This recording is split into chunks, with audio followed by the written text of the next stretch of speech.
ጳውሎስ ተለወጠ። ምዕራፍ 9 ላይ ስንመጣ ጳውሎስ ደግሞ ሊያሳድድ ምዕራፍ 7 ላይ ቆሞ ያስገድል የነበረውም አንድ ምዕራፍን ተሻግሮ ምዕራፍ 9 ላይ አሁንም ማሳደዱን ሊቀጥል ማለት ነው። እየሄደ እያለ ጌታ ኢየሱስ እንዳገኘውና እንደለወጠው እናያለን። እግዚአብሔር በቆርኔሌዎስ ቤት በጴጥሮስ አማካኝነት ደህንነትን ለአሕዛብ አመጣ። በአንጾኪያ ቤተክርስቲያን ተመሰረተ። የዮሐንስ ወንድም ያዕቆብ በሄሮድስ ተገደለ። በ47 ዓመተ ምህረት አካባቢ ጳውሎስና በርናባስ ለመጀመሪያው የወንጌል ተልእኮ ተላኩ። የክርስቲያኖች ቤተክርስቲያን ማዕከል ወደ አንጾኪያ መዞር ጀመረ። 49 ዓመተ ምህረት ላይ የኢየሩሳሌም ጉባኤ የአሕዛብ ክርስቲያኖች ለመዳን የግድ አይሁዳዊ ወይም የተገረዘ መሆን አያስፈልጋቸውም ተብሎ የተወሰነበት ጊዜ ማለት ነው። እንደገና ማለት እነዚህ አይሁዶች ምን ነበር የሚሉ የነበረው? ክርስቲያኖች እኮ ናቸው፣ ተቀብለዋል እኮ ጌታን። ግን ምን ይላሉ? እስቲል አሁንም የሙሴ ሕግ ያስፈልጋል ለመዳን፣ መገረዝ ያስፈልጋል አያስፈልግም በሚል ጭቅጭቅ ተነሳ ማለት ነው። ይሄ በዚህ ዘመን ላይ ነው የምናየው። ምንም እንኳን ክርስትና የአይሁድነት አንዱ ወገን ነው ብላ ሮም ብታስብም ቀስ በቀስ ከአይሁድነት መለየት ጀመረ። ሮም እንዴት ነበር የምታስበው? አንድ ነው ብላ ነበር የምታስበው። አይሁድነት ክርስትና፣ ክርስትና አይሁድነት ብላ ነበር የምትረዳው ማለት ነው። ኋላ ላይ ግን ምን ሆነ ማለት ነው? አይሁድነት ሌላ ሃይማኖት ሆኖ ክርስትና ደግሞ ሌላ እንደሆነ ተረዱ ማለት ነው። ሁለተኛውና ሶስተኛው የጳውሎስ የወንጌል ጉዞ ትኩረቱ በአሕዛብ ላይ በማድረግ ወንጌል ወደ አውሮፓ ተዳርሶ ብዙ አብያተ ክርስቲያናት ተመሰረቱ። ይሄ የጳውሎስን ጉዞ ነው የሚያሳየን። 59 ዓመተ ምህረት አካባቢ ጳውሎስ ኢየሩሳሌም ላይ በአይሁድ ተይዞ ከ2 ዓመት በኋላ አምልጦ ወደ ሮም እንዲላክ ተወሰነ። አይሁድ አመፅ ቀደም ሲል ሮም ስትቃጠል ነገር ክርስቲያኖች ላይ በማሳበብ በ64 ዓመተ ምህረት አካባቢ በሮማው ንጉሥ ኔሮ አማካኝነት ብርቱ ስደት በክርስቲያኖች ላይ ተነሳ። አሁን እንግዲህ ቅድም ምን ብለናል? ቀላዲዮስ አባሯቸው ነበረ። ኔሮ ሲመጣ ደግሞ ፈቀደላቸው፣ ተመለሱ። እዛ ሮም ላይ መኖር ጀመሩ። እንደገና ደግሞ 64 ላይ ደግሞ አሳዳጅ ሆነ። ለምንድን ነው? እሳት ነው የተነሳው፣ ከተማ ነው የተቃጠለው። ሮም ላይ በጣም ግሬት ፋየር የሚባል ከባድ ቃጠሎ ተነሳ 64 ላይ። ቃጠሎ የተነሳው 3 አይነት መላምት ነው። አንደኛው ቡድን ምንድን ነው የሚለው? ቃጠሎ የተነሳው ሮም ድክም ያለች ከተማ ስለነበረች፣ ቤቶቹ በጣም የተቀራረቡ ስለነበረ፣ እንጨትና ያረጁ ነገሮች ተደራርበው የነበሩበት ስለነበረ ከቤት ውስጥ የተነሳ የእሳት አደጋ ነው። ሆን ተብሎ የተቃጠለ አይደለም። ድንገተኛ የእሳት አደጋ ተነስቶ ነው ከተማውን ያቃጠለው የሚለው አለው። ብዙዎች እሱን ይቀበላሉ። ሁለተኛው ግሩፕ ደግሞ ኔሮ በራሱ ከተማውን ለማደስ ፈልጎ አሁን እኛ ጋር እየተሰራ እንዳለው ማለት ነው፣ የኮሪደር ስራ እየተሰራ እንዳለው ከተማዋ በጣም የመጨረሻ አርጅታ ስለነበረ መታደስ ስላለባት የራሱንም ሌጋሲ ሊሰራ ስለፈለገ ይነሳ ብሎ ሲጠይቅ ካቢኔው አልፈቀደለትም እና ከተማው እንዲታደስ የነበረው እንዲነሳ አልፈቀዱለትም። ስለዚህ ሆን ብሎ ነው እንዲቃጠል ያደረገው ንጉሱ ራሱ ነው ያቃጠለው ይላሉ። ሆን ተብሎ ነው ክርስቲያኖችን ሊገፉ ስለፈለጉ ቃጠሎ በድንገትም ሊሆን ይችላል፣ ሆን ተብሎ ተቃጥሎም ሊሆን ይችላል። ክርስቲያኖችን ሊገፉ ስለፈለጉ ክርስቲያኖች ናቸው ያቃጠሉ ብለው ንጉሱ ራሱ ይሄን ያደረጉት ክርስቲያኖች ናቸው፣ በመካከላችን የሚኖሩ ክርስቲያኖች ናቸው። ስለዚህ ምን መሆን አለባቸው? መውጣት አለባቸው ከመካከላችን የሚል ስደትን አመጣ። ራሱ ፈቅዶ መልሶ የነበረው ንጉስ ማለት ነው። 64 ላይ ደግሞ እንደገና ስደት ተነሳ። በምን ምክንያት? በቃጠሎ ምክንያት። ሮም ላይ ተነስቶ በነበረውም እሳት ቃጠሎ ምክንያት ማለት ነው። ጴጥሮስ በ64 ዓመተ ምህረት አካባቢ ጳውሎስ ደግሞ ከተለቀቀ በኋላ 68 ዓመተ ምህረት አካባቢ ሁለቱም በኔሮ ሰማዕት ሆኑ። አሁን እንግዲህ የተለያየ እንትን ነው የሚሰጡት። ጳውሎስ 68 ላይ ነው የሚሉ አሉ። 6 ላይ ነው የሞተው የሚሉ አሉ። አሁን ግን ምንድነው እኛ የምንቀበለው? መቼም ይሁን ሁለቱም ግን ምን ሆነዋል? ስለ እምነታቸው መስዋዕት ሆነዋል ማለት ነው። እሱን እንቀበላለን ማለት ነው። ኢየሩሳሌም በ70 ዓመተ ምህረት ፈርሳ ስትደመሰስ የክርስቲያኖች ማዕከል የመሆን ሚና አበቃ። ቅድም እንዳልነው በ70 ዓመተ ምህረት ምን ሆነ ማለት ነው? አይሁዶች ስላመጹበት በ64 በቃጠሎ ምክንያት ስደት ያስነሳው አንዱ ምክንያት አይሁዶች በሀገራቸው አመፅን ስላስነሱ ነው። ሀገራቸው ላይ ምን ብለዋል? ግብር አንከፍልም ብለዋል። አግባብ አይደለም።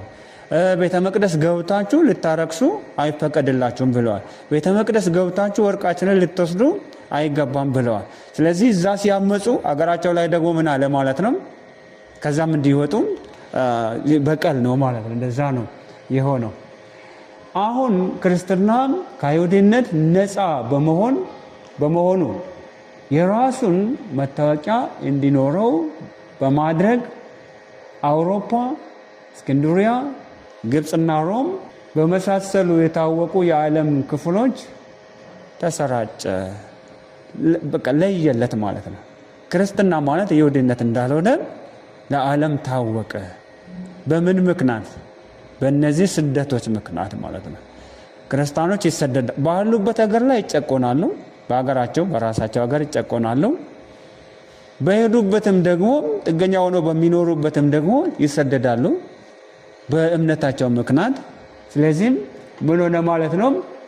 ከሰባ በኋላ ሮም ላይ ብቻ አይደለም የሚቀሩት፣ መላው ዓለም ላይ ተሰራጭተው ክርስትና እንደተስፋፋ ክርስትና እዚህ ጋር ክርስትና በመጀመሪያ ከኢየሩሳሌም እንዲወጣ ያደረገው አይሁዳዊ ስደት ነበር። አይሁዳዊ ስደት ምን አደረገ? አይሁዶች ክርስትናን ሲያሳድዱ ከየት አወጡት? ከኢየሩሳሌም አወጡ። ከኢየሩሳሌም ወጥቶ ወደ ግሪክ ወደ ሮም ሄዶ ምን ይዘው? ኢየሱስን ይዘው ሄዱ ማለት ነው። ክብር ለኢየሱስ ይሁን። ጭራሽ በሀገራቸው ላይ አይሁዶች እዚህ ክርስቲያን መሆን አትችሉም ብለው ሲያሳድዱ የት ሄዱ ማለት ነው? ሮም ላይ ሄደው ክርስቲያን ሆኑ። ግሪክ ላይ ሄደው ክርስትናን አስፋፉ ማለት ነው። ስለዚህ የአይሁዶች ግፊት ከኢየሩሳሌም እንዲወጡ አደረገ። ከዛ ደግሞ ይሁን ወደ ዓለም ሁሉ እንዲሰራጭ ያደረገው ደግሞ ከሮም የተነሳው ስደት ነው። አሁን ደግሞ ከሀገራቸው ወጥተው ሮም ላይ ሄዱ። ከሮም ደግሞ ሌላ ስደት ተነሳ ማለት ነው። ከሮም ደግሞ ሌላ ስደት ሲነሳ 70 ዓመተ ምህረት ላይ የሆነው ትልቁ ውድመት ምን አደረገ?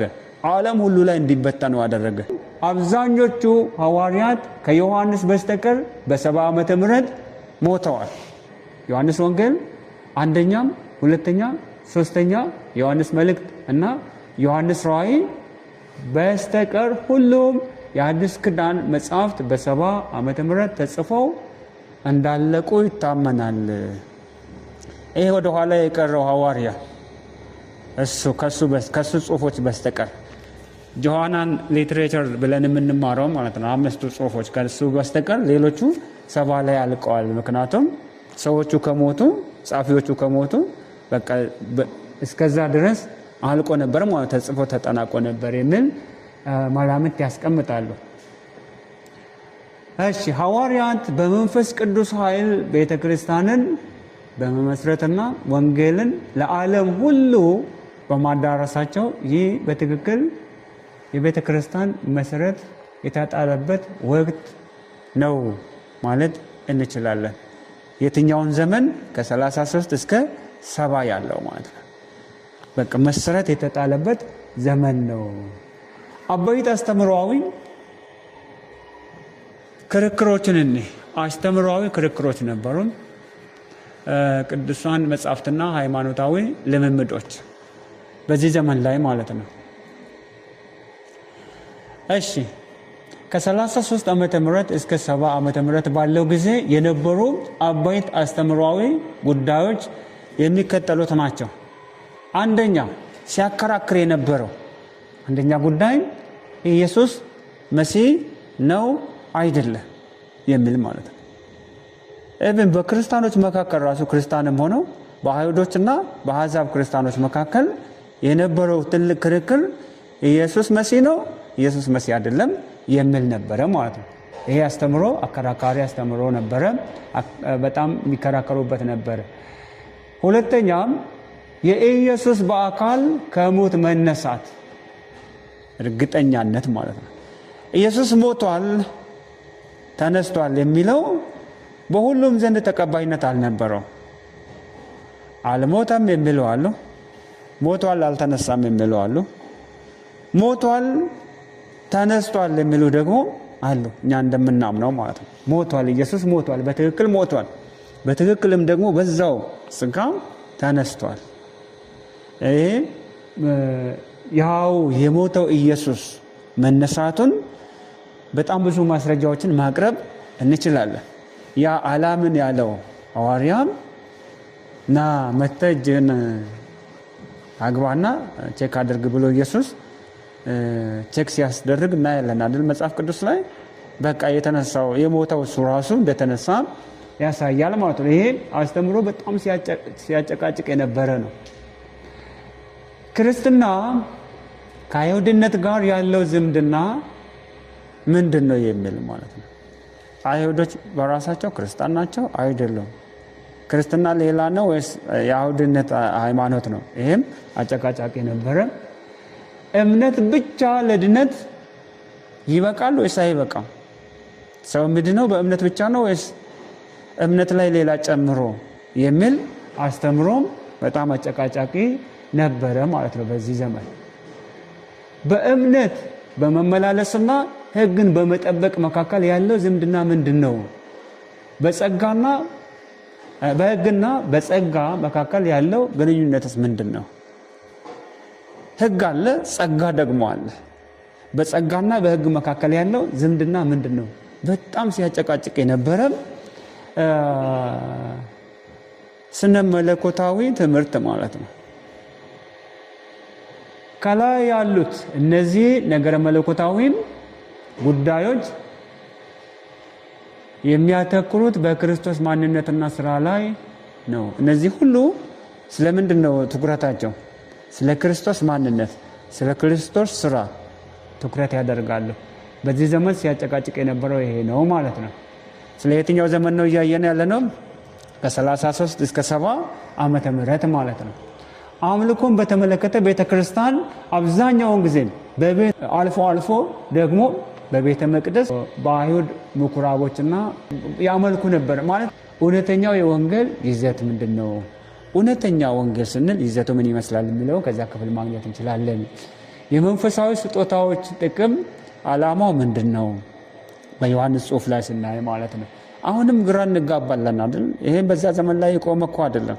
አሁንም ስለ ጸጋ ስጦታ ዓላማው ምንድነው አጠቃቀሙ ጭምር በጣም ግራ እንጋባለን አይደል?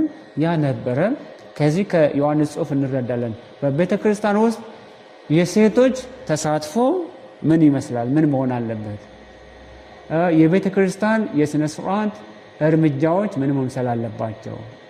የዕለት ተዕለት ሕይወት የቤተ ክርስቲያን አንድነት ምስጢር፣ ጸሎትና መንፈሳዊ ውጊያም ከኃጢአት ኃይል ነፃ ሆኖ ስለመኖር በክርስቶስ አካል ውስጥ ያለ አንድነትና ተግባር የክርስቶስ ዳግም ምጽአትን በዮሐንስ ጽሑፍ ላይ እናገኛለን። ሐሰተኛ አስተማሪዎችንና አስተምሮ እንዴት መለየት እንደሚገባ ስለ ሐሰተኛ አስተማሪዎች፣ ስለ ሐሰተኛ ትምህርቶች እሱ ጠቅሷል። የስልጣን ደረጃዎችን፣ ብቃት ያላቸው መሪዎች በቤተ ክርስቲያን እጅግ በጣም አስፈላጊ ስለመሆናቸው እንረዳለን ማለት ነው። የአዲስ ኪዳን አብያተ ክርስቲያናት ከእነዚህ ጉዳዮች ጋር እስከ መጨረሻው ታግለዋል። እነዚህ ሲያጨቃጭቁ የነበሩ አከራካሪ ጉዳዮች ስለነበሩ በእነዚህ እስከ መጨረሻው ምን ብለዋል ነው የሚለን ታግለዋል። የታሪኩ ተሳታፊ ሰዎች እነማን ነበሩ? የታሪኩ ተሳታፊ በዚህ ዘመን ላይ ጴጥሮስ አንደኛው ነው አይደል? የአይሁድ ሐዋርያ የሆነው ጴጥሮስ አንደኛው የታሪኩ ተሳታፊ ነው። ያዕቆብ የኢየሱስ ወንድምም በዚህ ዘመን ላይ የነበረ የታሪኩ ተሳታፊ ነው። ጳውሎስም ነው አይደል? ጳውሎስም የታሪኩ ተሳታፊ ነው። ዮሐንስ ዋና የጴጥሮስ አጋር በኋላም በኤፌሶን የመጨረሻ ሐዋርያ በመሆን እንደሰራ ይታወቃል ማለት ነው። ባርናባስን፣ ሲላስን፣ ሉቃስን ማየት እንችላለን። የታሪኩ ተካፋዮች ናቸው። እነዚህ ታሪኩ ተካፋይ ሰዎች ነበሩ ማለት ነው።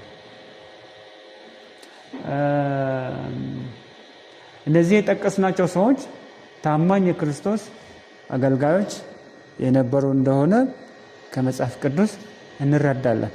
በየትኛው ክፍለ ዘመን ላይ ነበሩ? ከ33 እስከ 70 ዓመተ ምህረት የአይሁድ ሃይማኖት መሪዎችም ደግሞ የታሪኩ ተሳታፊ ናቸው። በማሳደድ ማለት ምን እያደረጉ ነበረ? ክርስቲያኖችን እያሳደዱ እዛው የታሪኩ አካል ሆነዋል። ክርስቲያኖች ሲሰደዱ አሳዳጅ አለ። ስለዚህ እነሱም ደግሞ የታሪኩ ተካፋይ ናቸው። የሮም ነገስታትም ኔሮም የታሪኩ ተካፋይ ነው። ከሱም ቀድሞ የነበረው እነዚህም በዛ ዘመን ላይ የነበሩ ታላላቅ ሰዎች ናቸው። በታሪኩ ውስጥ ጎልተው የሚታዩ ማለት ነው። ዘመኑ በቤተ ክርስቲያን ታሪክ ላይ ያስከተለው መሰረታዊ ተጽዕኖ አሁን እንግዲህ ያ ዘመን የስደት ዘመን ነው ብለናል አይደል? ቤተ ክርስቲያን ላይ ምን ተጽዕኖ ነበር የሚለውን ደግሞ እንይስ። የመጀመሪያዎቹ 35 ዓመታት በቤተ ክርስቲያን ላይ ያስከተሉትን ተጽዕኖ በቀላሉ ለመረዳት እንችላለን። እንደሚከተለው አንደኛ ጌታችን በቃል የተናገረውን ተስፋ ምን ያለውን በቃል ተስፋ ሰጥቷቸዋል አይደል? ጌታ ኢየሱስ እሱን ተስፋም መመሪያዎች ተስፋ ብቻ አይደለም መመሪያም ሰጥቷል። መመሪያ ብቻ አይደለም ትምህርትም ሰጥቷል፣ አስተምሯቸዋል። ስለዚህ እነዚህ ተስተናግደውበታል፣ ግልጽ ተደርገው ተቀምጠዋል ማለት ነው በዚህ ዘመን ላይ። እሺ የሚከተሉትን ዘላቂ ተጽዕኖ እንደሚያስከትሉ ለማየት እንችላለን። ምንድን ናቸው እነዚህ ተጽዕኖዎቹ? አንደኛ ወንጌልን በመንፈስ ቅዱስ ኃይል ለሁሉም ሰው በሁሉም ስፍራ መስበክ ተጀምሯል። ሁሉም ቦታ ላይ ወንጌል በመንፈስ ቅዱስ ሙላት መስበክ ተጀምሯል። ቤተክርስቲያን ለአይሁድም ለአሕዛብም እንደሆነች ለሁሉም ማለት መዳን አይሁዳዊ ስለሆነ ሳይሆን የሚያገኘው አንድ ሰው መዳን የሚያገኘው በኢየሱስ በማመን ብቻ እንደሆነ፣ ስለዚህ ቤተክርስቲያን ይህንን ተጽዕኖ ፈጥራለች ማለት ነው። ድህነትም ሆነ ጽድቅ በእምነት ነው የሚል እዚህ ክፍል ላይ መጥቷል። የወንጌል አምልኮ መልክ አለው። የክርስቶስ የአካል ትንሣኤ አምላክነትና መስቀል ላይ ቤዛ መሆኑ እነዚህ መሰረታዊ ትምህርቶች ሆነው ወጥተዋል ማለት ነው። ቤተ ክርስቲያን መንፈሳዊ ብቃት ያላቸው መሪዎች ሊኖሯት ይገባል የሚልም ድምዳሜ መስጠት እንችላለን። ለምን እንደነ ጳውሎስ ያሉ ሰዎች በመንፈስ ቅዱስ የተሞሉ ብቃት ያላቸው ሰዎች ምን አድርገዋል? ቤተ ክርስቲያንን አስፋፍተዋል።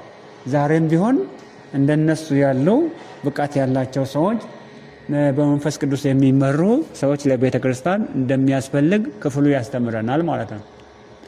አማኞች ስለ ክርስቶስ ምስክር ለመሆን አስፈላጊ ሆኖ ሲገኝም ለመሞት ራሳቸውን መስጠት እንደሚገባቸው ከዚህ ክፍል እንማራለን። የነ ጴጥሮስ መስዋዕትነት ይሄን ያስተምረናል ማለት ነው።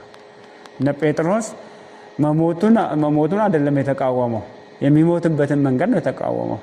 መሰቀሉን ሳይሆን እንደ ኢየሱስ መሰቀሉን ነው የተቃወመው። ስለዚህ መሰቀልን እቀበላለሁ ዘቅዝቃችሁ ስቀሉኝ ብሎ መስዋዕት ሆነዋል። ከዚህ ምንድነው የምንማረው? ክርስትና የለበጣ አይደለም። ክርስትና መስዋዕትነትንም እስከ መጠየቅ ይሄዳል። በእርግጥ አሁን እኛን መስዋዕትነት አይጠይቅም። ማለት የሚጠይቀን ምንድነው? እምነትን ብቻ፣ ወንጌልን ደግሞ ማድረስን ይጠይቃል ማለት ነው። አማኞች በመንፈሳዊ ብስለት ለማደግ በቃሉ መታነጽ እንዳለባቸው ከዚህ ክፍል እንረዳለን። እሺ፣ ስደት ቤተክርስቲያንን የሚያጠፋ ሳይሆን ምን የሚያደርግ ነው? የእግዚአብሔርን ዓላማ እንድትፈጽም የሚረዳት ነው። ስለዚህ መሳሪያ ነው ማለት ነው። ክርስትና እንዲስፋፋ ቃሉ እስከ ምድር ዳርቻ እንዲሄድ የሚያደርግ መሳሪያ እንጂ ስደት ምን አይደለም፣ ከልካይ አይደለም ማለት ነው። ተመቻችቶልን አንድ ቦታ ላይ ተቀምጠን እንዳንቆይ ምን ያደርጋል?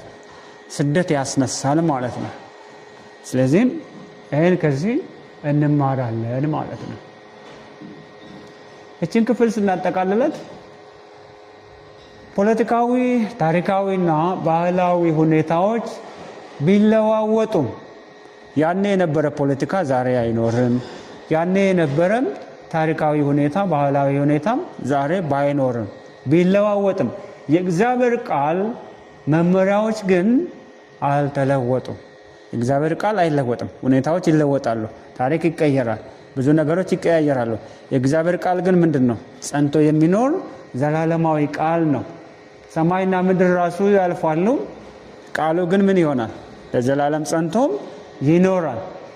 ለሁሉም የአዲስ ኪዳን ቤተክርስቲያን ዘመን መመሪያ የሆነው ይህ ነገር ዛሬም ቢሆን በቤተክርስቲያን መከናወን አለበት። ምንም አይነት ስደት ቢኖር፣ ሁኔታዎች ቢቀያየሩም፣ ነገር ቢቀያየርም ቃሉ እንደማይቀየርና የጸና እንደሆነ አውቀን ምን ማድረግ ይኖርብናል? ወንጌልን መስራት ይኖርብናል። ልንሰራ ልንጸና ይገባናል ማለት ነው። ስለዚህም አሁን አንደኛውን ክፍል ነው የጨረስነው። አንደኛውን ክፍል ከ33 እስከ 70 ያለውን፣ ሁለተኛውን ደግሞ ድህረ ሐዋርያት ዘመን የሚለውን ከ70 እስከ 100 ዓመተ ምህረት ያለውን ደግሞ እናያለን። የኢየሩሳሌም መውደቅ በ70 ዓመተ ምህረት ላይ የቤተ መቅደሱ መቃጠልን ቅድም አይተናል። ይህ ምን አደረገ ማለት ነው? የዚህ ክፍል መጀመሪያ ይሆናል ማለት ነው። ይህ ታላቁ ስደት የመጣበት ዘመኑም ተለይቶ የሚታወቀው የኢየሩሳሌም መውደቅን ተከትሎ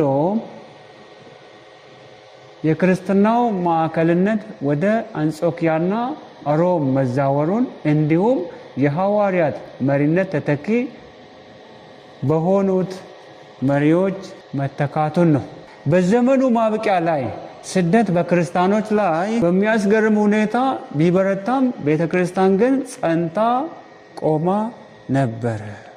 ምንም እንኳን ቤተ መቅደሱ ቢቃጠልም ቢፈርስም በዓለም ላይ ቢበተኑም ቤተክርስቲያን አልጠፋችም። አበይት ፖለቲካዊ፣ ታሪካዊና ባህላዊ ዳራዎችን ደግሞ በዚህ በሁለተኛው ክፍል ላይ ምን ነበረ? ፖለቲካው ምን ይመስላል፣ ባህላዊ ሁኔታው፣ ታሪካዊ ሁኔታው ምን ይመስላል የሚለውን ደግሞ ስናይ ሮም የዓለም ታሪክ መቆጣጠሯን ስትቀጥል ነገስታቷም ራሳቸውን እንደ አምላክ በመቁጠር የሚቀርብላቸውን አምልኮ ያበረታቱ ጀመረ። አሁን በጣም የከፋ ነገር ደግሞ መጣ። ነገስታቱ ክርስቲያንን ከመጨቆን አልፎ አማልክት ሆነው መመለክ ጀመሩ ማለት ነው። ስለዚህ ሁሉም ሰው ለንጉሱ እንዲሰግድ፣ ንጉሱን እንደ አምላክ አድርጎ እንዲያመልክ ሆነ። ይሄ ዘመን ማለት ነው በጣም ከባድ ዘመን። የግሪክ ፍልስፍናና ባህል በዓለም ሕዝብ ላይ አሁንም ተጽዕኖ አሳድሮበት ነበር። ግሪኮች ደግሞ በፍልስፍና ነው የሚታወቁት። ስለዚህም ወንጌልን ለመገዳደር የሚሞክሩት በፍልስፍና ነው ማለት ነው። ሁለተኛው የከፋ ስደት በክርስቲያኖች የደረሰው ሰዎች እንዲያመልኩት ያስገድድ በነበረው በሮማዊው ንጉስ በዶሚቲያን የሚባለው ደግሞ ኔሮ እንደሞተ የመጣ ነው። ከኔሮ ቀጥሎ ማለት ነው። ከኔሮ ቀጥሎ የመጣው ዶሚቲያን የሚባለው ደግሞ ክፉ ንጉስ ሆኖ መጣ። ሐዋርያው ዮሐንስ ከ85 ዓመተ ምህረት እስከ 95 ዓመተ ምህረት ባለው ጊዜ የዮሐንስ ወንጌልን አንደኛ፣ ሁለተኛና ሶስተኛ መልእክትን ዮሐንስ ራእይን ጽፎ አጠናቀቀ። 95 ላይ ተጠናቋል ነው የሚባለው። ቤተክርስቲያን በስደት ውስጥ አድጋለች። በጣም የከፋ ስደት ዘመን ቢሆንም በዚሁ ጊዜም እንዳደገች ወንጌል በግሪክ ባለው ስልጣኔና በሰሜን አፍሪካ ተሰራጨ። አበይት አስተምሯዊ ክርክሮችን ደግሞ በዚህ ጊዜ ሲያከራክሩ የነበሩ ኑፋቄ ትምህርቶች ምን ነበሩ? ከ70 እስከ 100 ባለው ማለት ነው። አንደኛ እነዚህ ትምህርቶች የት ነው የተጠቀሱት? ዮሐንስ ወንጌል ላይ እናገኛለን። የዮሐንስ ወንጌል የሚያተኩረው በኢየሱስ ክርስቶስ አምላክነት ላይ ነው። ምን የሚል ኑፋቄ ነበረ? ኢየሱስ አምላክ አይደለም የሚል ኑፋቄ ትምህርት ነበረ። ስለዚህ ዮሐንስ አምላክ መሆኑን ለመግለጽ ምን አድርጓል ማለት ነው? የዮሐንስ ወንጌልን ጽፏል። ምን በማለት ጀመረ? በመጀመሪያ ቃል ነበረ፣ ቃልም በእግዚአብሔር ዘንድ ነበረ፣ ቃልም እግዚአብሔር ነበረ። እናንተ የምትሉት ኢየሱስ አምላክ አይደለም የምትሉት እርሱ በመጀመሪያ ቃል ነበረ፣ በአምላክ ዘንድ ነበረ፣ እሱ ራሱ ደግሞ አምላክ ነበረ ብሎ በማስረዳት ይጀምራል ማለት ነው። ይሄ ኑፋቄ ትምህርት ለመምታት የተጻፈ ነው። ይሄውም አምላክ ስጋ ለብሶ መጣ፣ ጸጋና እውነትን ተሞልቶ በመካከላችን አደረ ብሎ የጻፈው ማን ነው? ዮሐንስ አይደል? በዮሐንስ ወንጌል። ስለዚህ ስጋ ለብሶ እንደመጣ አምላክ ስጋ ለብሶ እንደመጣ ፍጹም ሰው ፍጹም አምላክ እንደሆነ አስተማረ ማለት ነው። ለምን?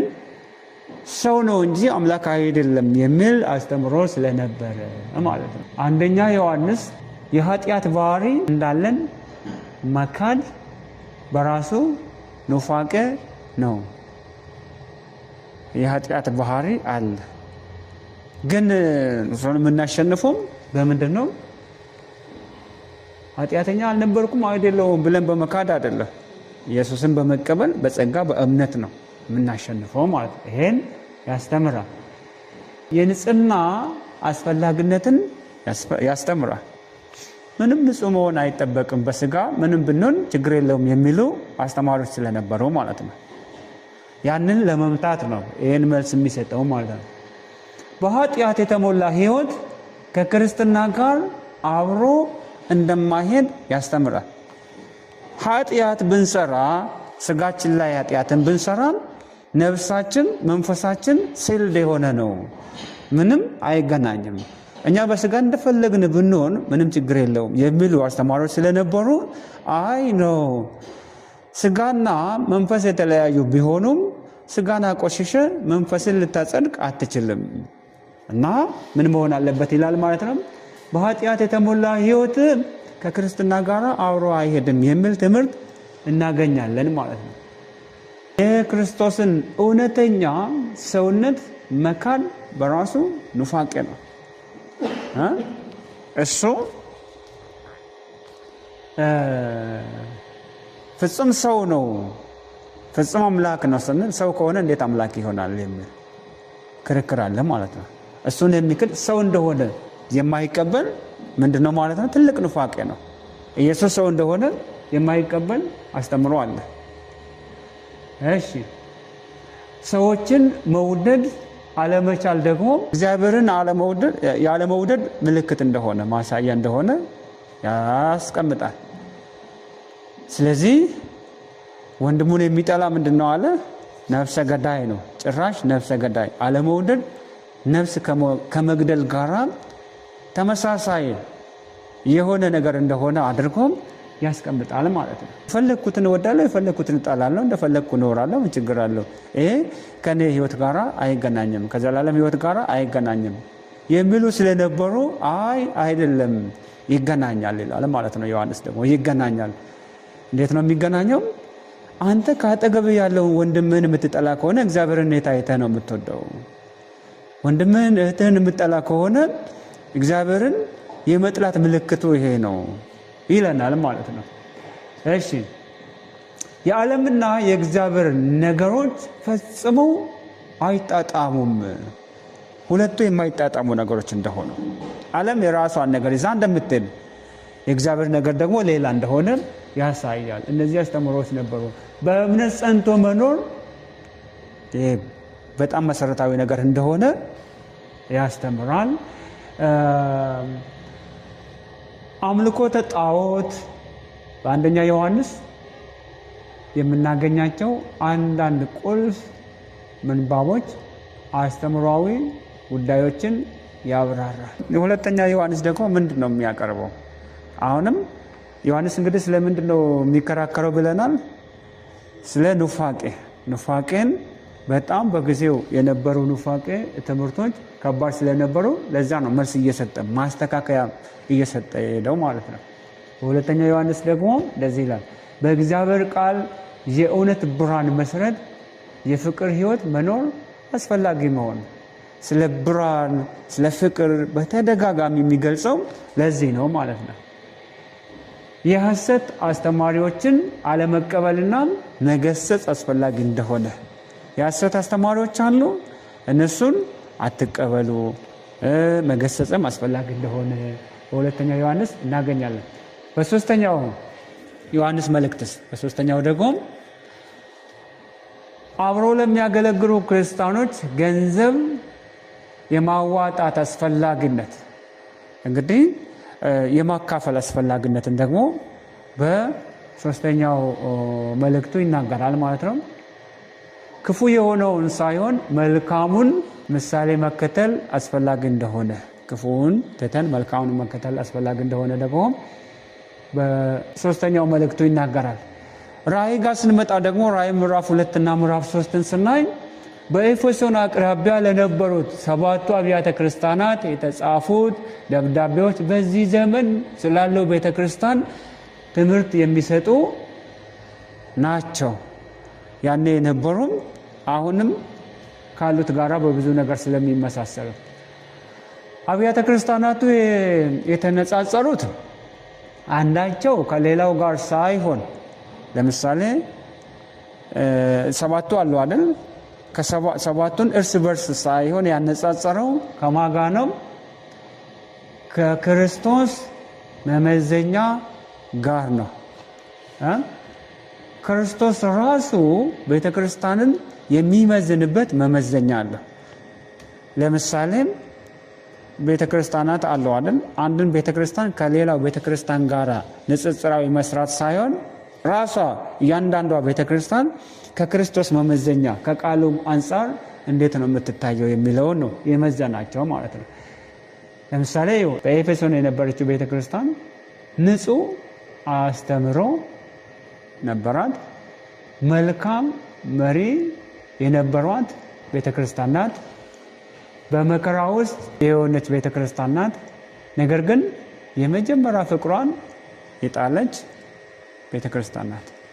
ብዙ ነገር አላት፣ ግን ደግሞ ምን ገጥሟታል? ፍቅር የመጣል አደጋ ገጥሟታል ማለት ነው። ኤፌሶንን ስናይ ከ70 እስከ 100 ዓመተ ምህረት የነበረውን ሐዋርያዊ ቤተክርስቲያን ልትወክል ትችላለች። ስለዚህ የትኛውን ዘመን ነው የምትወክለው? ኤፌሶን ከ70 እስከ 100 ያለውን ዘመን ትወክላለች። ሳምሬኔስን ደግሞ ስናይ በሳምሬኔስ የነበረችው ቤተክርስቲያን የሳምሬኔስ ቤተክርስቲያን ደግሞ በከፋ ስደት ውስጥ የነበረች ቤተክርስቲያን ናት። የከፋ ስደት ነበረባት። በርካታ ድህነት የነበረባት፣ በጣም የከፋ ድህነት የነበረባት ቤተክርስቲያን ናት። በእግዚአብሔር ነገር ሀብታም ነበረች። በድህነት ውስጥ የምትኖር ግን ደግሞ ሀብታም ማለት ነው። በእግዚአብሔር ነገር ምን ነበረች? ሀብታም የነበረች ቤተክርስቲያን ናት። ከ100 እስከ 312 ዓመተ ምህረት የነበረውን የምትሰደድ ቤተክርስቲያን ልትወክል ትችላለች። በጣም ተሰዳጅ የነበረችው ቤተክርስቲያን ትወክላለች ማለት ነው። ጴርጋሞንን ደግሞ ስናይ በጴርጋሞን የነበረችው ስደትን የተቋቋመች ቤተክርስቲያን ናት። ምንም እንኳን ስደት ቢኖርም ምን ያደረገች ናት? ስደትን የተቋቋመች ናት። የሐሰት አስተምሮ ነበረባት። ስደትን ተቋቋማለች፣ ግን ምን ነበረባት? የሐሰት አስተምሮ ነበረባት። ርኩሰትን ደግሞም ኒቆላውያን ያራምዱ የነበረው ትምህርት አስተምሮ ነበረባት። በዚህ ማለት ነው። እነዚህ ኒቆላውያን ምንድነው የሚሉት? ስጋ ቢቆሽሽም መንፈስ ምንም አይሆንም፣ እኛ ተሸፍነናል የሚሉ ማለት ነው። እንደፈለግን መሆን እንችላለን የሚሉ አስተማሪዎች ናቸው። ያ ነበረባት። ከመንግስት ጋር ትተባበር ነበረ። የትኛውን ዘመን ትወክላለች? ከ312 እስከ 590 ዓመተ ምህረት የነበረውን የሮማ መንግስት ቤተክርስቲያንን ልትወክል ትችላለች። የሮማ መንግስት ቤተክርስቲያን ዘመን የሚባል ደግሞ አለ። እሱን ስንደርስ እናያለን። እሱን ትወክላለች። ቲያጥሮንን ደግሞ ስናይ መልካም ስራ፣ እምነት፣ ፍቅርና ጽናት የነበራት ቤተክርስቲያን ናት። መልካም ስራ አላት፣ እምነት አላት፣ በፍቅሯ ትታወቃለች። በጣም የጸናች ናት። ግን ደግሞ ምን አለባት? በዝሙት ኃጢአት የወደቀች የረከሰች ናት። እንከን በጣም ጠንካራ ጎን አላት ቤተክርስቲያንን ስናይ፣ ግን ደግሞ እንከን አለባቸው። የሚገርመው ነገር ይሄ ደግሞ ውክልናውን የትኛው ዘመን ላይ ነው የሚያርፈው ስናይ ከ590 እስከ 1517 ዓመተ ምህረት የነበረውን የመካከለኛው ዘመን የሮማ ካቶሊክ ቤተክርስቲያን ልትወክል ትችላለች። ሰርደስን ደግሞ ሰርደስ ባላት ስም መልካም ስራ የምትታወቅ ነበረች። በመንፈስ ግን ምን ነበረች? ሞት ነበረች። ሞት ነሽ የተባለች ማለት ነው። ሰርደስ ደግሞ የትኛውን ዘመን ነው የምትወክለው? ከ1517 እስከ 1648 ዓመተ ምህረት የነበረውን ቤተክርስቲያን ልትወክል ትችላለች። ፊላደልፊያን ደግሞ ፊላደልፊያን ታማኝና አፍቃሪ ነበረች። ለእግዚአብሔር ቃል እውነተኛ ነበረች። ምንም አልተባለችም ሌላ። እግዚአብሔር ይርዳን፣ እንደዚህ ያደርጋል። ፊላደልፊያ የምትወክለው ደግሞ ከ1648 እስከ 1789 ዓመተ ምህረት የነበረውን የታደሰች ቤተክርስቲያንና በዘመኑ ሁሉ እውነተኛ የሆነችውን ቤተክርስቲያንን ልትወክል ትችላለች። በዘመን ሁሉ እውነተኛ ትክክለኛ የሆነችን ቤተክርስቲያን ትወክላለች። ለዶቅያን ደግሞ በሰዎች ቁጥጥር ስር ነበረች። ለዘብተኛና ሰብአዊ ነበረች። ለዘብተኛ ማለት ምንም ነገር ምንም ቢሆን ምንም አይመስላት ማለት ነው። ከሁለቱም አይደለችም ማለት ነው። ሙቅም አይደለችም፣ ቀዝቃዛም አይደለችም፣ ማዕከል ላይ ያለች ናት። ምናልባት ትወክላለች ተብሎ የሚታሰበው ከ1789 ዓመተ ምህረት እስከ አሁን ያለችውን ቤተክርስቲያን ልትወክል ትችላለች። እሺ፣ በራእይ ምዕራፍ 2 እና ምዕራፍ 3 ላይ ያሉትን 7 አብያተ ክርስቲያናት በማጥናት ክርስቶስ ቤተክርስቲያኑ ምን እንዲሆን እንደሚፈልግ ሙሉ ስዕል ማግኘት እንችላለን። እነዚህ ስለ ሰባቱ አብያተ ክርስቲያናት በማጥናት ክርስቶስ ከቤተክርስቲያን ምን እንደሚፈልግ ማወቅ እንችላለን። ለምን? እዛው ትችታቸውን ተቀብለዋል፣ ተነግሯቸዋል። ኤፌሶን ለምሳሌ ለክርስቶስና ለቃሉ ፍቅር ይኖርሽ፣ ለክርስቶስና ለቃሉ ፍቅር ይኖርሽ። ሰርሜኔስን ደግሞ በስደት ውስጥ ጽኚ፣ ጴርጋሞን ጤናማውን አስተምሮ ለመጠበቅ ትጊ፣ ቲያጥሮንን ደግሞ ለንስሐና ራስን ለመለየት ንቂ፣ ሰርዴስ ሙሉ በሙሉ በመንፈስ ቅዱስ ላይ ተደገፊ፣ ፊላዴልፊያ ለቃሉ ታማኝና እርስ በርስ የምትዋደጂ ሁኚ፣ ለቆዲያ በንቃት ክርስቶስን አገልግይ የሚል መልእክት እናገኛለን ማለት ነው። እዚህ ጋር አንድ ጭብጥ ይዘን እንለፍ። እነዚህ 7ቱ አብያተ ክርስቲያናት ምንም እንኳን በአጠቃላይ በእያንዳንዱ የቤተ ክርስቲያን ዘመን የነበራቸውን ቤተ ክርስቲያን ይወክላሉ ቢባልም ለእያንዳንዱ ውክልና የሚወክሉትን ዘመን ብንሰጣቸውም እንደዚሁ አይነት አብያተ ክርስቲያናት በሁሉም የቤተ ክርስቲያን ዘመን ሊገኙ ቢችሉም እነዚህ ግን በዮሐንስ ጊዜ የነበሩ ትክክለኛ አብያተ ክርስቲያናት ናቸው ማለት ምሳሌ ሆነው በዚህ ዘመን ላይ የዚህን ዘመን ይመሰላሉ ብለን የምናልፍ ሳይሆን በትክክል ዮሐንስ በነበረበት ጊዜ ምድር ላይ የነበሩ ቤተክርስቲያናት እንደነበሩ ያሳየናል ማለት ነው። ስለዚህ በዛ ጊዜ የነበረው ትልቁ ኑፋቄ ኖስቲሲዝም ይባላል። ኖስቲኮች ምንድነው የሚሉት? አንድ ሰው መንፈሱን እርኩስ ከሆነው አካሉ በልዩ እውቀትና መረዳት ማዳን ይችላል። ሰውነቱ እርኩስ ነው፣ ግን ይህን የረከሰውን ሰውነቱን ከመንፈሱ የሚለየው ይሄ ስልድ የሆነው መንፈሱ ለነሱ ስልድ የሆነው መለየት የሚችለው በእውቀት ነው። ስለዚህ ሰው የሚድነው በእውቀቱ ነው እንጂ በክርስቶስ አይደለም ብለው ነው የሚያምኑት ማለት ነው። ባወቀ ቁጥር ሰው እየዳነ ይሄዳል፣ እውቀቱ ነው የሚያድነው ይላሉ ማለት ነው። ከዚህም የተነሳ ወደ እግዚአብሔር የሚያደርሰው መንገድ በክርስቶስ ያለ እምነት ሳይሆን እውቀት ነው ያቸው። ስለዚህ ክርስቶስ ማለት ክርስቶስን መከተል አይጠቅምም። የሚጠቅመው ግን አንተ ራስህ አዋቂ መሆን ነው። ምን አይነት ኑፋቄ እንደሆነ እዩ። እንዴት አድርገው የትውልድን አእምሮም እንደሚያደነዝዙ። ስጋ ምንጊዜም ቢሆን እርኩስ ነው። ምንጊዜም ቢሆን እርኩስ ነው። ስጋ እርኩስ ነው። በመሆኑም በስጋ የሚደረግ ኃጢአት ስፍራ አይሰጠውም። ራሱ እርኩስ ስለሆነ እርኩሰት ቢሰራ ምንም ችግር የለውም ነው። ስጋ ምንድነው የሚሉት እነሱም? ስጋ ከእርኩሰት ተጠበቅንም አልተጠበቅንም ሁሉ ጊዜ ምንድነው? እርኩስ ነው። ስለዚህ እርኩሰትን ብንሰራ ብንዳራ ምንም ነገር ብናደርግ ምን አንሆንም? መንፈስን አናረክሰውም። ስጋ ሁሉ ጊዜም የረከሰ ነው። ኃጢአት መንፈስን አይነካም። በስጋ የሚሰራ ኃጢአት መንፈስን አይነካም።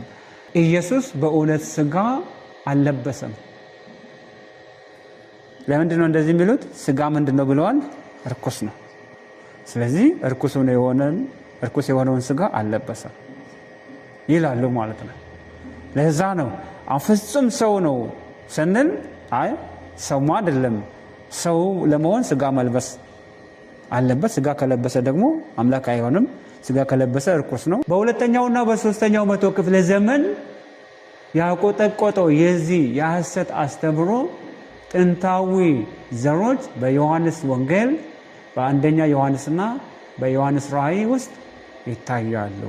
ለነዚህ ነው ቅድም መልስ ሲሰጥ የነበረው ዮሐንስ ማለት ነው። ዋው ድንቅ እኮ ነው። እግዚአብሔር መቼም በየዘመናቱ ሰው አለው። አሁን እኛ እንደዚህ መግለጥ መጻፍ አይጠበቅብንም። የተጻፈውን ግን ማስጠበቅ አለብን።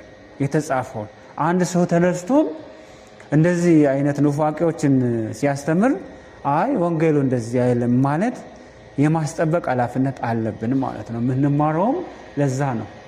ዮሐንስ የተቀበለውን አዲስ ነገር ነው የጻፈው። መጽሐፍ ቅዱስ ሆኖ ተጽፏል። አሁን እኛ አዲስ ነገር አንጽፍም። ብንጽፍም የተጻፈውን ነው በተለያየ መንገድ ርዕስ ሰጥተነው የምንጽፈው እንጂ አዲስ አንጽፍም። ግን ትምህርቱን አስተምሮውን የክርስትና አስተምሮውን የማስጠበቅ ኃላፊነት አለብን ማለት ነው። የታሪኩ ተካፋዮች እነማን ነበሩ?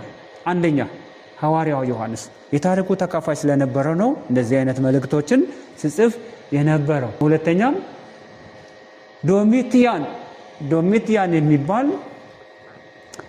ከ81 እስከ 96 ዓመተ ምህረት የነበረ የሮም ንጉሥ እኔ አምላክ ነኝ እኔን አምልኩኝ እያለ ሲያስጨንቅ የነበረ የታሪኩ ተካፋይ ነው። አስጨናቂው በዘመኑ ላይ ነበረ፣ የታሪኩ ተካፋይ ነው። ዮሐንስም በዘመኑ ላይ ነበረ፣ የታሪኩ ተካፋይ ነው። ስለዚህም ዶሚቲያን አንዱ የታሪኩ ተካፋይ ነው። ጆሲፈስ ደግሞ ሌላ፣ ይህ ደግሞ ከ37 እስከ 100 ዓመተ ምህረት የነበረ አይሁዳዊ የታሪክ ጸሐፊና የአይሁድ እምነት ምሁር ነበር። ጆሲፈስ የሚባለው የታሪክ ጸሐፊ ነው። ስኮላሮች ይጠቀሙታል። በጽሁፎቹም ውስጥ ስለ ያዕቆብና ስለ ኢየሱስ ታሪካዊ መረጃዎች ሰጥቷል። በዚያን ወቅት ስለነበረው የአይሁድ ታሪክ እጅግ ብዙ መረጃ አስቀምጧል። ስለዚህም አንዱ የታሪኩ ተካፋይ ነው ጆሲፈስ ማለት ነው። ታሲተስ ደግሞ ከ55 እስከ 117 ዓመተ ምህረት የነበረ ስለ ክርስቶስ ትክክለኛ መረጃ የሰጠ የሮም ታሪክ ጸሐፊ። ይሄ ደግሞ የሮም ታሪክ ጸሐፊ ነው። የሮማው ቀለሜንጦስ ደግሞ ከ30 እስከ 100 ዓመተ ምህረት ገደማ የኖረ ነው። ይህን ፊልጵስዩስ 4:3 ላይ ተጠቅሶ እናያለን። ፊልጵስዩስ 4:3 ላይ ሄዳችሁ ብታዩ ይህ ስም ተጠቅሶ እናያለን። ቀለሜንጦስ የሚለው ማለት ነው። ስለዚህ የሰውዬ ደግሞ የቀለሜንጦስ ደብዳቤዎች ከአዲስ ኪዳን በኋላ በጥንታዊነታቸው የሚታወቁ ጽሑፎች ናቸው። በጥንታዊነታቸው እንደ ማስረጃ የሚቀርብ ጽሑፍ ነው ማለት ነው። ይሄ ሰውዬ ምንድነው የሆነው? መከራ ሲያደርሱበት ወደ አንድ ቦታ ወስደው አስገድደው መሬት እንዲቆፍር እየቆፈረ ወርቅ እንዲያመጣ አድርገው ያሰቃዩት ነበረ። መጨረሻ ላይ ትልቅ ብረት አንገቱ ላይ አስረው ባህር ውስጥ ነው የጣሉት ማለት ነው። መነሳት እንደማይችል አድርገው ይሄ መስዋዕት የሆነ ሰው ነው። አግናጢዮስ 117 ዓመተ ምህረት ገደማ የሞተ ነው። በአንጾኪያ ቤተክርስቲያን ኤጲስቆጶስ የነበረ ነው። አግናጢዮስ ደግሞ አንጾኪያ ላይ ምን ነበረ? ኤጲስቆጶስ ነበረ። አግናጢዮስ የዮሐንስ ደቀ መዝሙር ነበረ። በዮሐንስ ስር ቁጭ ብሎ የተማረ፣ ስለዚህ በሐዋርያት ስር የተማረ ደቀ መዝሙር ነው ማለት ነው። በደብዳቤዎቹም ከሽማግሌዎች የበላይ የሆኑት ጳጳሳት መታዘዝ እንደሚገባ አስተምሯል። ለምን? እሱ በዮሐንስ ስር ቁጭ ብሎ ተምሮ ያደገ ሰው ስለሆነ ማለት ነው። እሺ፣ ሌላው ፖሊካርፕን ከ70 እስከ 155 የነበረ በሰምሬኔስ ቤተክርስቲያን ጳጳስ የነበረና ለክርስቶስ ስዕል በ86 ዓመቱ በእሳት ተቃጥሎ ሰማዕት የሆነ ሰው ነው። አያችሁ፣ ከመጀመሪያዎቹ ሐዋርያት ብቻ ሳይሆን ከነሱ ቀጥለው የነበሩ አገልጋዮችም ደግሞ በተመሳሳይ መልኩ መስዋዕት ሆነው የሞቱ እንደነበረ ያሳያል። ለምሳሌ ፖሊካርፕ ተቃጥሎ ነው የሞተው ማለት ነው። ሌላውም ፓፒያንስ ከ60 እስከ 139 ዓመተ ምህረት ገደማ የኖረ ነው። ፍርጊያ ወይም ደግሞ ትንሿ እስያ ውስጥ በምትገኘው ሄራፒሊስ ቤተክርስቲያን ጳጳስ ነበረ። ፓፒያስም ምን ነበረ? ጳጳስ ነበረ። ምናልባት የዮሐንስ ተማሪ ሳይሆን አይቀርም። ናችም ዮሐንስ ጌታ ረድቶት ረጅም እድሜም ስለነበረ ብዙ ደቀ መዛሙርትን አፍርቷል ማለት ነው። እነዚህም በአጠቃላይ ምን ነበሩ? በዘመኑ ላይ የነበሩ የዘመኑ ታሪክ ተካፋዮች ናቸው ማለት ነው። ዘመኑ በቤተ ክርስቲያን ላይ ያስከተለው መሰረታዊ ተጽዕኖ፣ በዚህ ዘመን በርካታ ጠቃሚ የክርስትና እሴቶች ዳብረዋል። ታላቁ ተልእኮ በመንፈስ ቅዱስ ኃይል ተግባራዊ እየሆነ መጣ። ለምንድነው ሰዎች መስዋዕትነትን የሚከፍሉት? ታላቁ ተልእኮን እየሰሩ ማለት ነው። ታላቁ ተልእኮ ለእኛ አሁን ይቀላል አይደል? እኛ ይቀላል። በእርግጥ መስዋዕትነት አንከፍልም፣ ስድብንም አንቀበልም። ለምን እንሰደባለን ብለን እንፈራለን። ግን የመጀመሪያዎቹ ሐዋርያት ከነሱም ቀጥሎ የነበሩት እንዴት ነው የሞቱት? እየተሰዉ ማለት ነው። ስለዚህ በተግባር የታየበት ዘመን ሆኖ እናገኛለን። የክርስቶስን መለኮትና ሰውነት በእውነት የያዘ የክርስትና አስተምሮ በሚገባ ተመስርቷል። የቤተ ክርስቲያን አስተምሮና ልምምድ መመዘን ያለበት ከክርስቶስ ቃል አንጻር ብቻ እንደሆነ ተረጋግጧል።